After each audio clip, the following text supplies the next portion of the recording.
All right, here we go. So, good evening yet again. I am so grateful for the opportunity to share this time with you as together we explore racism in America, the history we didn't learn in school. This week, we're going to focus on part 4 of 6, the criminal justice system in the United States, with particular attention to mass incarceration and the war on drugs. As we've seen in the history described in these last few weeks, the relationship between African Americans and our country's justice systems, both the legal and the extra-legal versions, has been one of violence and oppression. We see the harbingers of what is to come in the system of convict leasing that followed the end of the Civil War, the echoes of lynching made manifest in the uneven application of today's death penalty, and the videos of unarmed Black men being killed by police bring home the continuing violence that stalks us. The impunity with which these acts have been carried out echoes loudly in our current circumstance. Although we are beginning to see some glimmers of hope for more accountability, more justice. So today we will focus on the period following the landmark civil rights movement to observe what we have come to expect as the inevitable backlash against racial progress, and see how the combination of power and bigotry, the very definition of racism, shapes today's criminal justice system. So we'll begin with a brief review of last week, where we looked at public policy and the civil rights movement in the 20th century. We looked at housing segregation and the role of the FHA, as well as the Veterans Administration and private realtors, and the way in which apartheid in housing was carried out by public policy, intentional public policy. And that separation meant that we did not come to know one another as fellow human beings. We were separate and distinct, and the legacy of that is enormous. We looked at specific cases of discrimination in public policy in the Social Security program, the GI Bill, even in the interstate highway system. We took a look at the Supreme Court decision, Brown v. Board of Education, and the mass resistance that it triggered. And indeed, we are struggling with the consequences of that to this day. We turned our attention to the heroic heroes of the civil rights movement, what they were able to achieve, and the ways in which visual representation of discrimination brought into our living rooms meant that people in the United States saw firsthand the brutality and the discrimination and the attempts to limit civil rights that couldn't be denied. And the culmination of the civil rights movement in the passage of the Civil Rights Act of 1964 and the Voting Rights Act of 1965, two significant rays of hope for the future. We do know that there is inevitable backlash when progress is realized. Carol Anderson's book, I think, as I mentioned, White Rage, very specifically takes a look at that trajectory of our history throughout time. And clearly, the consequences of the passage of those two significant civil rights laws contributed significantly to the period that we'll be discussing tonight. I think as we look at the topic of mass incarceration, we see it in multiple phases in our history. The first, clearly, was the period when the institution of slavery was in full force, from 1640 to 1865, when in essence, Black people were enslaved and virtually every aspect of their life was dictated by the person who owned them. And that was a form of incarceration, being held to a plantation or whatever the work environment was, with virtually no ability, no agency, no ability to express free will.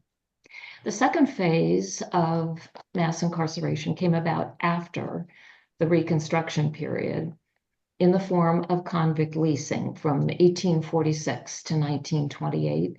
And its echoes continue today as those incarcerated in US prisons are put to work for profit, for pay that accrues to the institution and not to the person doing the work.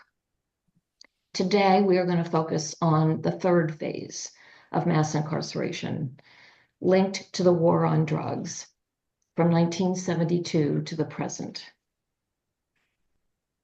To understand the term mass incarceration, the United States is home to 5% of the world's population, and we have 25% of the world's prisoners. In 1972, there were approximately 200,000 people incarcerated in jails and prisons across the country. By 2017, that number had increased by an order of magnitude to 2.3 million people incarcerated at any given point in time.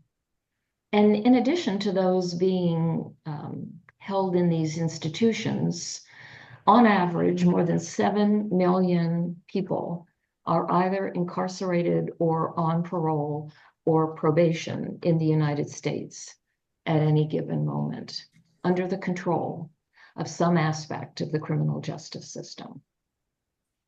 And as we look at that history, and as we look at that explosion of incarcerated people, we see that there has been a disproportionate impact on people of color during this period. One of the interesting facts, particularly as we're looking at the war on drugs, is that study after study has shown that people of all colors use and sell drugs at remarkably similar rates. And yet incarceration rates vary significantly by race. And indeed, mass incarceration emerged as a stunningly comprehensive and well-disguised system of racialized social control during this period, strikingly similar to Jim Crow, a system of social control unparalleled in world history. Incarceration rates due to the consequences of poverty, racial segregation, unequal educational opportunities, the presumed realities of the drug market, all of that has produced this uneven result. And we talk about when this occurred. You'll recall that the passage of the Civil Rights Act of 1964 specified that discrimination against people of color in virtually every aspect of society was against the law. But it is perfectly legal to discriminate against a criminal in education, housing, jobs, voting, food stamps, public programs, Section 8 housing, exclusion from jury service. This approach simply took the definition of Black people and substituted criminals and said, you can do all those same things that are illegal because of the Civil Rights Act. So what do we know about the people who were incarcerated? This is a bar graph that shows the number of people incarcerated by racial group, if you will, per 100,000 people in that group. So for every 100,000 Black people in the United States, nearly 1,100 are incarcerated at any given point in time. 547 American Indian or Native Alaskan, 525 Hispanic, 214 white, and 46 Asian. A significant difference by grouping, all because of the way the laws were written and implemented. Now, there's going to be a test at the end of our class tonight on the detail of this next chart, so I really want you to pay close attention, or not. This is a pie chart that represents the approximately 2.3 million people incarcerated, and it says more than half, close to half, are held in state prisons. 514,000 in local jails and 209,000 in federal prisons and jails. Of that number, 350,000 people are being held on drug charges, 800,000 for violent crimes. But there's a problem with the categorization here, because in many states and even in some federal laws, there are drug crimes that are classified as violent, even if no violence actually occurred. So that 800,000 violent crimes includes a not insignificant number of drug crimes, being the reason that those people are incarcerated. And really compellingly, almost 500,000 people of that number are being held in jail awaiting trial. Not only have they not been found guilty, they haven't even had a trial. And they are sitting in jails waiting for months, sometimes years, for a trial to occur, or in desperation may take a plea agreement that wouldn't be appropriate if they had a timely resolution of the charges against them. So how did we get here? A major factor was the war on drugs, which we're going to go over in some history of the last 50 or so years. It began in 1971 when President Nixon declared the war on drugs. And it was a hallmark of his administration. Some years later, his aide, John Ehrlichman, was interviewed. And he explained that President Nixon had a real sense of his enemies.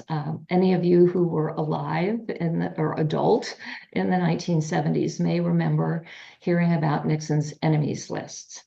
And John Ehrlichman pointed out that President Nixon saw that he had two major groups of enemies. One was the anti-war left, and the other was Black people. And so the war on drugs that he declared focused on two drugs, marijuana and heroin. And as part of that war, marijuana was declared a Schedule I drug. It still is, along with heroin and LSD, even though you can buy it in a whole bunch of states these days. But this was the approach being taken to deal with the enemies. Part of President Nixon's approach was to create the Drug Enforcement Agency in 1973, and to dramatically increase the size and presence of federal drug control agencies. This was the point at which mandatory sentencing was introduced. If you are convicted of a particular crime, there's a mandatory sentence. There are no alleviating factors. The law is the law. It began in the Nixon administration, as did no-knock warrants. And we will talk more extensively about that issue in a little bit. So that was the work done by President Nixon.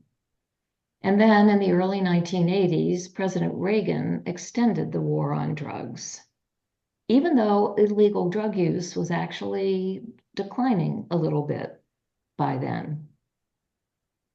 And crack cocaine emerged as the drug of emphasis. It was the drug that President Reagan saw Black people were taking, and so it was a good target for him to focus on. And that actually goes back to the days when President Reagan, candidate Reagan then, was running for the presidency. When he entered national politics, he was very vocal with the kinds of dog whistles that we hear regularly anymore. When he got the Republican nomination in 1980, he launched his official campaign at a county fair just outside Philadelphia, Mississippi, which was the town still notorious in the national imagination for the lynching of the three civil rights volunteers, James Chaney, Andrew Goodman, and Michael Schwerner. A local official had contacted the Republican National Committee and said this would be a great place for Reagan to launch his campaign for president because he would be able to contact the George Wallace inclined voters. When the candidate arrived, he was met by 10,000 white people chanting, "We want Reagan, we want Reagan." And he returned the favor by saying, "I believe in states' rights." In 1984, he went back to the same location, that time with the phrase, "The South shall rise again." While he was campaigning, Reagan repeatedly invoked a story of a Chicago welfare queen with, quote, 80 names, 30 addresses, 12 Social Security cards, collecting veterans' benefits on 4 non-existing deceased husbands. She's got Medicaid, getting food stamps, and she's collecting welfare under each of her names. Her tax-free income is over $150,000. Often, Reagan would place this welfare queen behind the wheel of a Cadillac, tooling around in flashy splendor. And in addition to intensifying the stereotype of the lazy, larcenous Black woman ripping off society's generosity without remorse, he implied another stereotype, this one about white people. They were the workers, the taxpayers, the people playing by the rules and struggling to make ends meet while these brazen minorities partied. In fact, he would speak about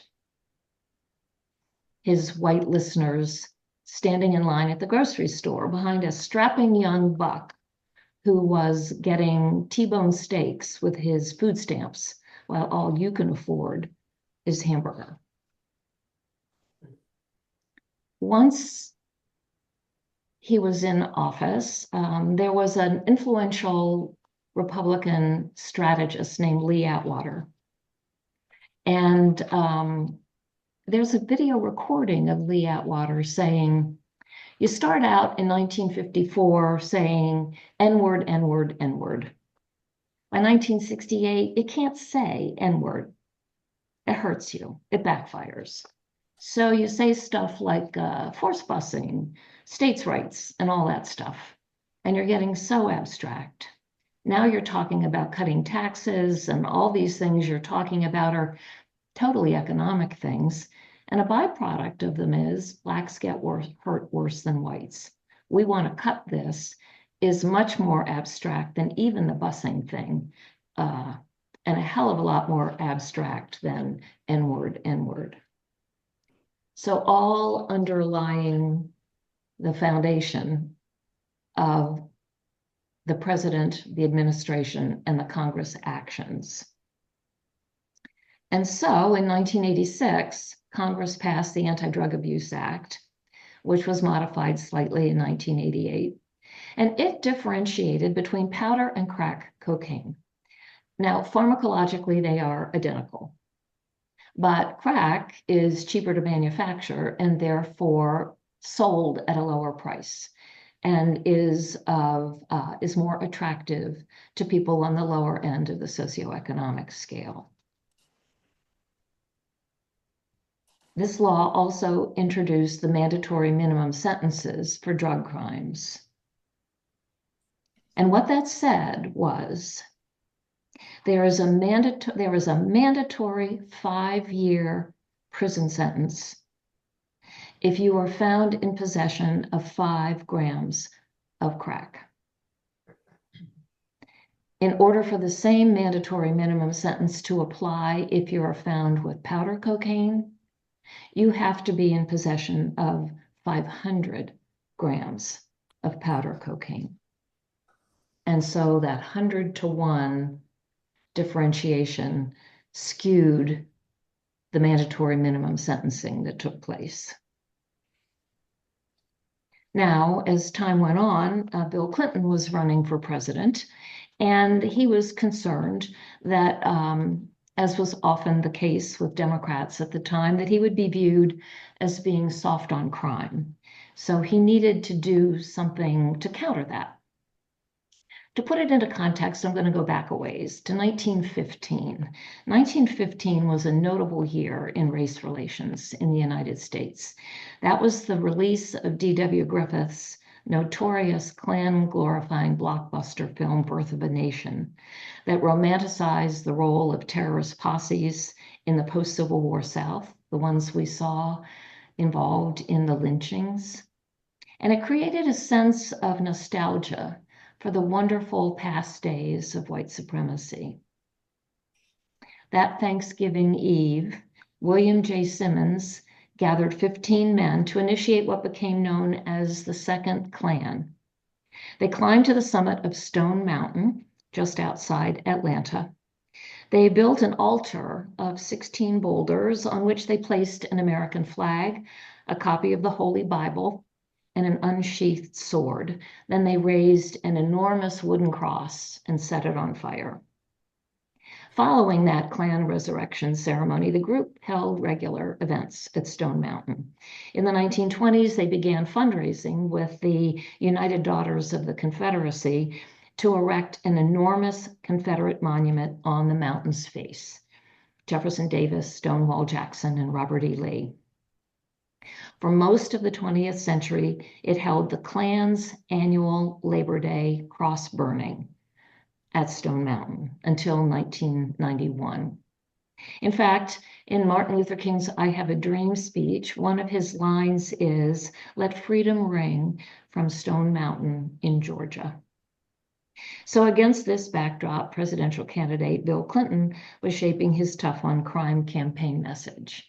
And so a few days before Super Tuesday, he held a photo op with Georgia Governor Zell Miller, Senator Sam Nunn, and Congressman Ben Jones. A press conference while standing in front of a phalanx of jumpsuited inmates from the local Stone Mountain prison. And you don't have to look too very closely to see that the vast majority of those prisoners are Black. So the symbolism was inescapable. So during President Clinton's time in office in 1994, Congress enacted the Violent Crime Control and Law Enforcement Act, which is one of the harshest laws ever implemented in US history. It's the 3 strikes, you're out law. 3 felonies, and the sentence is life in prison without the possibility of parole, period, the end. It turns out that more than half of the people who have been sentenced under the 3 strikes law have never committed a violent crime, and yet they will die in prison. The law also provided that children as young as 13 could be tried as adults, and the same 3 strikes law applies to them. And so there are 13-year-old children who have been sentenced to prison and will die there because of this law. The law also introduced a large number of new federal capital crimes so that there would be more capital punishment invoked. And it included funding for state prisons, $10 billion, and $11 billion more for state and local police. The next year, Congress said, you know, we're hearing about this 100-to-1 discrepancy in crack and powder cocaine in terms of the mandatory sentencing. And they created a bipartisan commission to look at that and see if perhaps they would recommend something else. And the commission did. But Congress overrode their recommendation, and it was not until 2010 that the Fair Sentencing Act eliminated. Well, it didn't eliminate it. It reduced the 100-to-1 discrepancy in quantity of powder versus crack cocaine to 18-to-1, which didn't make a whole lot of difference in terms of the sentences imposed.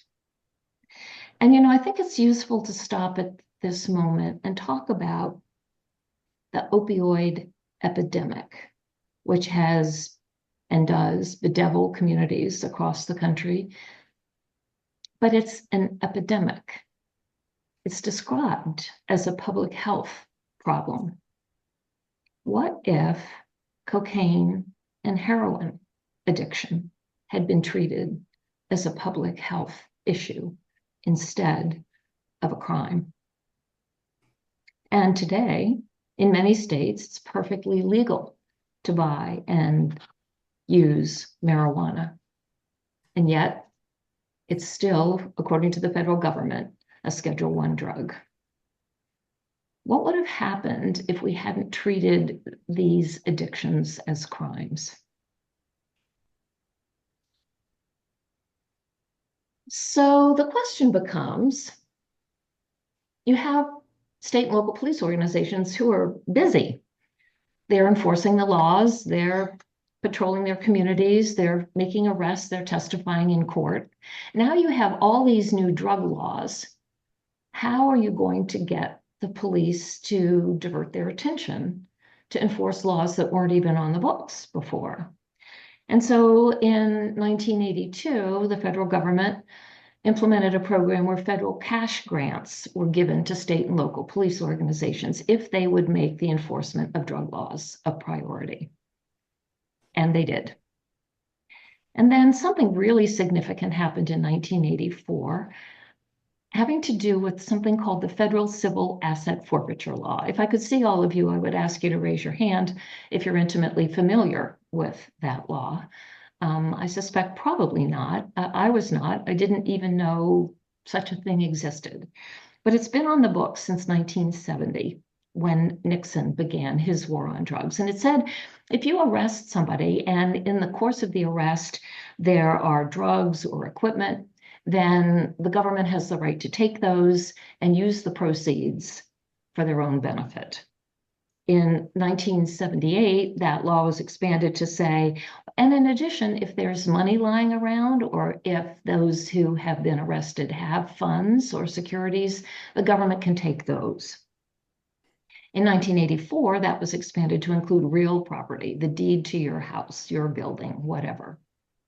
But the most significant change that occurred in 1984 had to do with what happened to that money when it was seized as part of a drug arrest. Prior to 1984, on both a federal and a state and local level, any proceeds that came about from such an arrest were provided as income to the general budget. The federal budget, state budgets, was simply another line item source of income for state and federal operations. But in 1984, the law was changed to say, well, no, we're not going to make that money just generally available. We are going to give federal law enforcement agencies the sole right to the proceeds, and those dollars are to be used exclusively for law enforcement. Well, that violated a lot of the state laws, and so the workaround was they created something called an equitable sharing program, where if someone from the state and the federal government participated in a raid, in an action that resulted in some assets deriving, then the state could share. The state law enforcement group could share in the proceeds as well, even if the state law said, no, that's not the way it's supposed to work. And so, by bypassing the state laws, it meant that these funds could be used for law enforcement equipment, weapons, salaries and overtime, training, travel expenses, informant reward money, detention facilities. In 1986, $93.7 million came in to the federal and state governments through this process. By 2013, that amount had grown to $4.2 billion that year. And that funded something called burn grants to encourage states to set up narcotics task forces. In the 1990s, cash grants based on the number of drug arrests. The more drug arrests you make, the more money the federal government will send you. And in the period from 1997 to 1999, that money was used to process 3.4 million orders of Pentagon equipment that was sent to state and local law enforcement agencies. And I think we've all seen photographs of protesters being met by law enforcement that looks like they could function in Kyiv or Kosovo or wherever. And so there's collateral damage to all of this effort.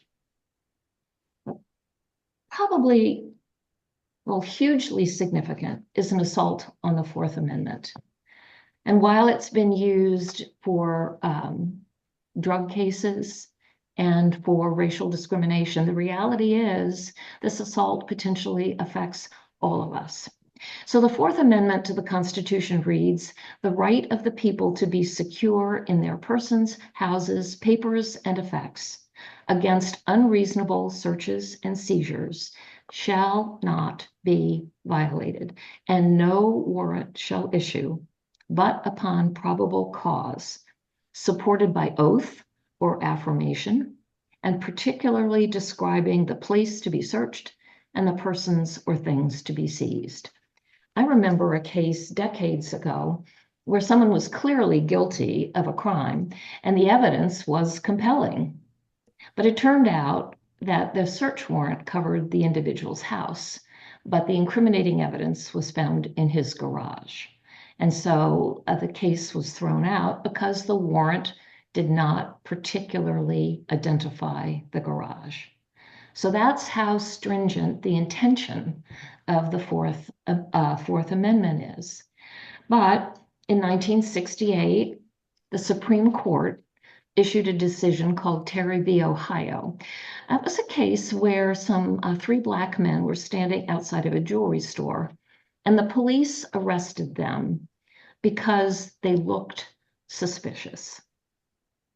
And so this Supreme Court decision expanded the notion of warrantless search to include suspicious behavior.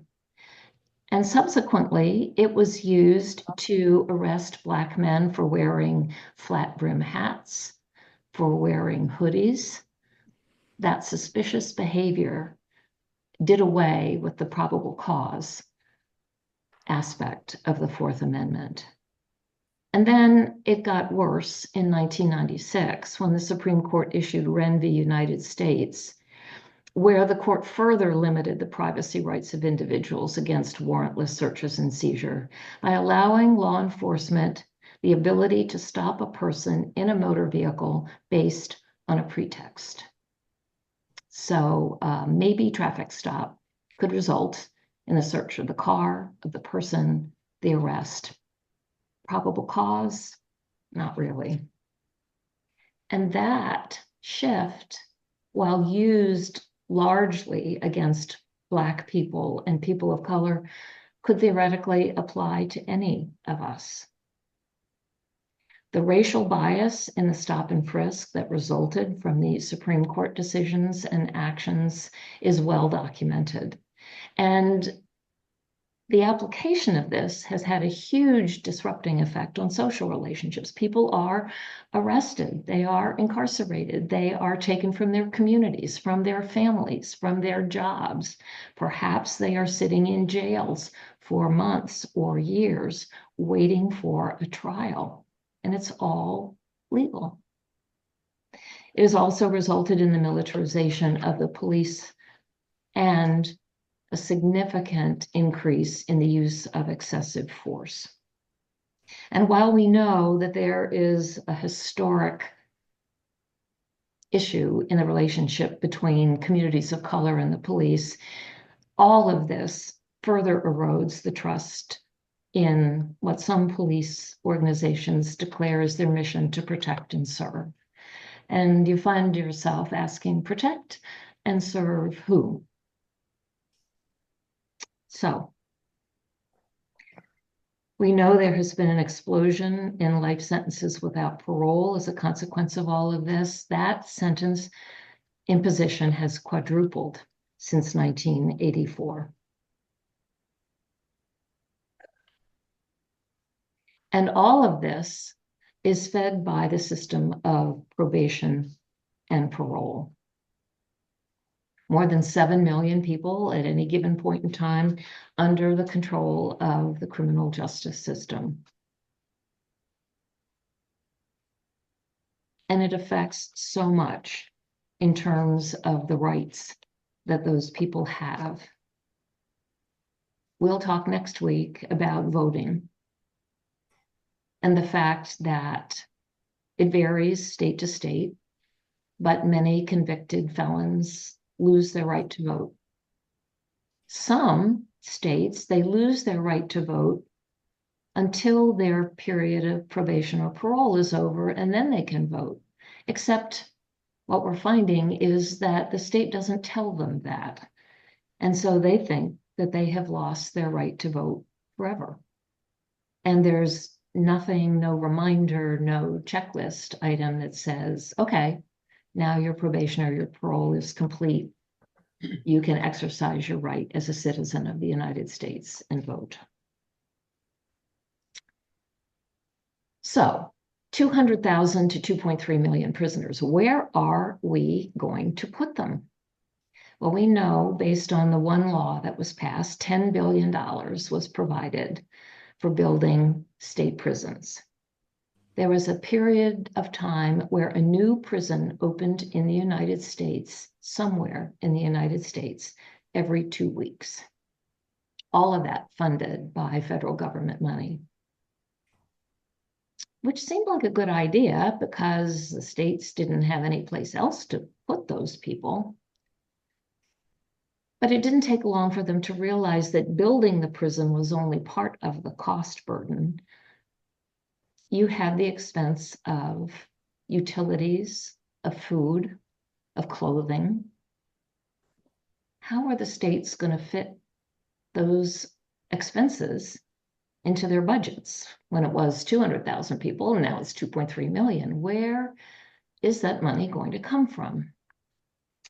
And so there was a clever capitalist solution to the problem. And that was the creation of private for-profit prisons run by independent companies, for-profit companies. In 1998, there were 5 private for-profit prisons in the United States. By 2008, there were 100. And that year, their profits grew by 500%. So one of the questions is, not all of those prisoners are going to die incarcerated. Some sizable number of them expect to be released at the end of their sentence. And at some level have a desire to return to the community, maybe reconstruct a relationship, get a job.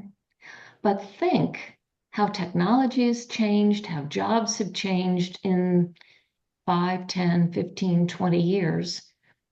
How might we prepare people who are incarcerated to succeed when they get back into the community? So, educational opportunities. Well, one of those laws that was passed took away Pell Grants from incarcerated people. They said, we don't want you people getting any subsidy for your education. If you can't afford to pay for your college education, well, it's kind of too bad for you. Other kinds of job preparation, employment possibilities take money.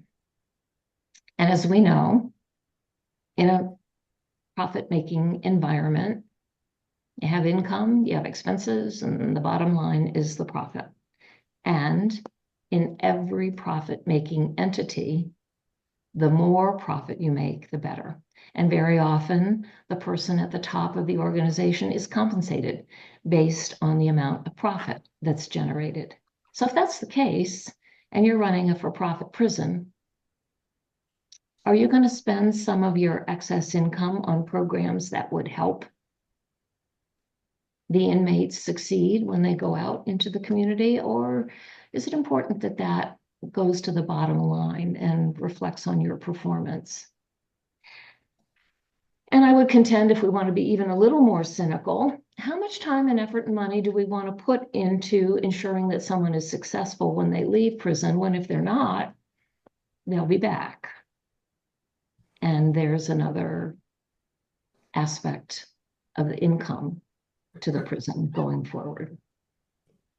And it isn't just the private for-profit prisons. There's very little appetite in state and local institutions to put money into helping those incarcerated be successful when they leave.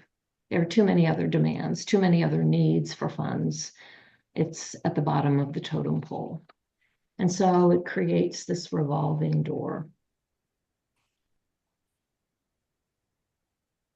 I'm not going to talk about it much tonight, but there is a huge impact of the system of cash bail and fines and fees that trap people for relatively small amounts of money that they simply can't come up with.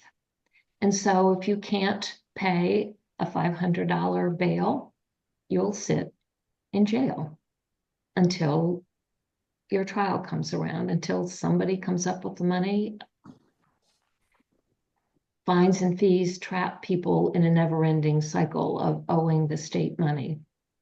Until recently, in the state of Delaware, if you had fallen behind on paying your fines and fees, a warrant would be issued for your arrest.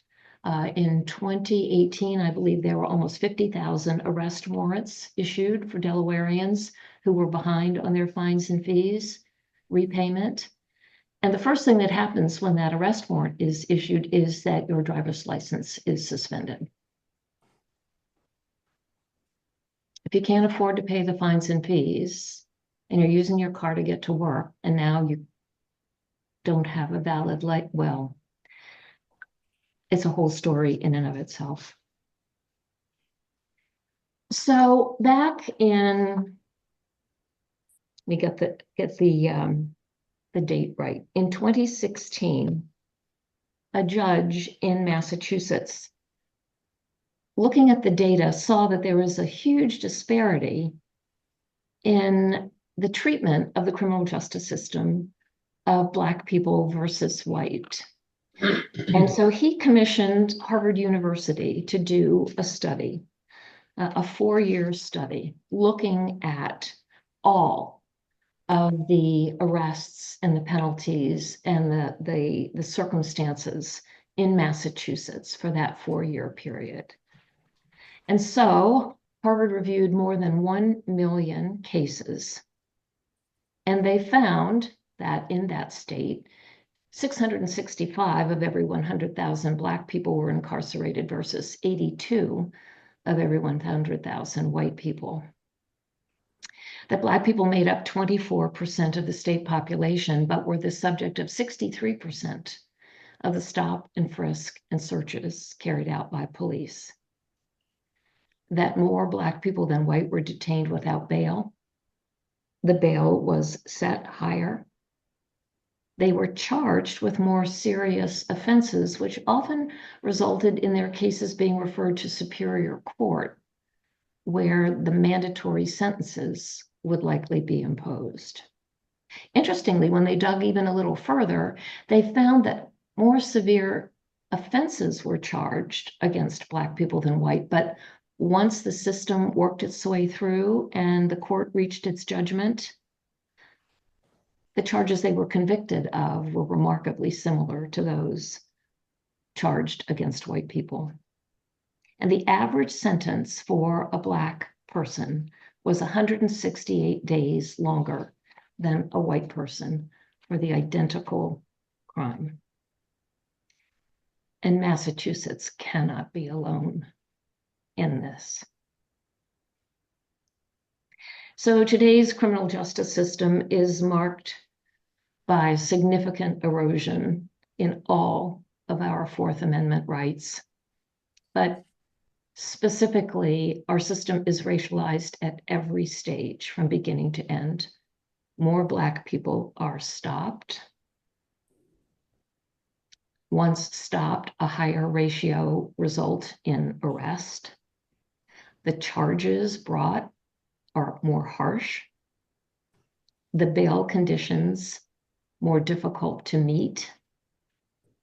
The availability and the quality of legal representation is significantly skewed. A greater likelihood of a plea bargain versus a trial on the evidence. Harsher, longer sentences, and a significantly more difficult path to appeals, in part because of access to legal representation or the funding available to make it happen. And so our country's criminal justice system is in desperate need of reform at every level, federal, state, local.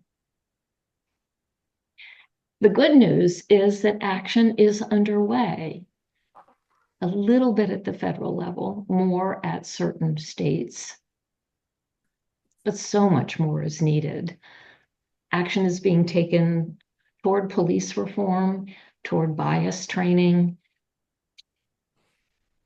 body-worn cameras, use of force standards, more transparency about data, baby steps in some cases, but meaningful progress is being made. And the reality is that the vast majority of this inequity can be dealt with through legislation. And so it is essential that we, knowing this background, knowing this circumstance, become aware of initiatives that are out there, of proposals to reform the criminal justice system, to make it more fair, and make our voices heard, to demand action, to eliminate this enormous inequity that at some level, even if we're not the ones in jail, we are affected directly or tangentially by this current state of our criminal justice system.